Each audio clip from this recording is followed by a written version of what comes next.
Welcome to today's Crosspoint Devotion. For the next 3 devotions, I want to talk about the topic of prayer. How is your prayer life going? Is it effective? Do you feel like it's meaningful? Do you feel like when you pray, you can actually see things happen and that God is answering those prayers? If we need a standard to help us figure out whether our prayer life is going in the right direction or not, maybe we should go to James chapter 5, verse 16. Now, we don't even have to read the whole verse. We can just read the latter part of verse 16, and this is what it says. The prayer of a righteous person is very powerful in its effect. I did some research as I was preparing for this series of devotions, and I also went to the New Century Version. Now, we have to keep in mind the Christian Standard Version, which is what I just read for you, is a translation, and then the New Century Version is a paraphrase. But I think the paraphrase is pretty powerful in its words to us about prayer. And this is what it says in the New Century Version, same location, James chapter 5, verse 16, the latter part of the verse.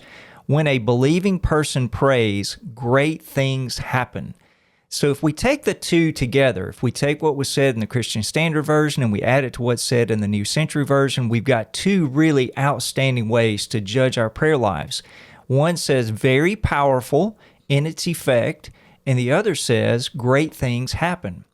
Can I just be honest? When I use my own prayer life and I compare it against James 5, the second part of verse 16, I have to confess my prayer life is not very good. And maybe you would say the same as you think about those 2 different translations and paraphrases about James 5:16. So that's led me to ask, what could be hindering us in having a strong prayer life? And one of the words that kept coming up in my mind is self-centeredness. I think we live in a self-centered culture. If you think about social media and just use that as the example, you'll find that a lot of people are more interested in how many followers they can get, how many likes they can get on their post, and then how many retweets or moving it forward on their platform that they can get in a day, because we really want to be the center of our world. In fact, we've invented a new word that has entered into our culture in recent years that kind of describes the current day in which we live. It's called selfie, because the entire world is about us. And what I have discovered is that in our prayer life, it can't be about us. It's got to be about humility. And the good news is that 2024 is not a whole lot different from the first century. Jesus addressed the same concept when he was talking about prayer with his disciples. And this is what he said to them in Matthew chapter 6, verses 5 and 6.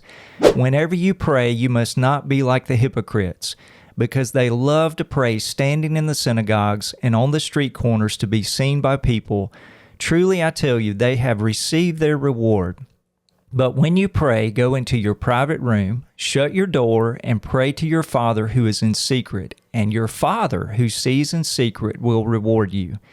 Would you like to have a powerful, effective prayer life where great things happen? Then I'll give you a quick piece of advice that might help you. Put away your selfie stick and open up the door to your prayer closet. And I think if you'll do those 2 things, and you'll come before God with humility, then you'll begin to have a powerful prayer life that moves the world. Well, I hope that'll encourage you, and I hope you'll come back for part 2 in this series on prayer next week.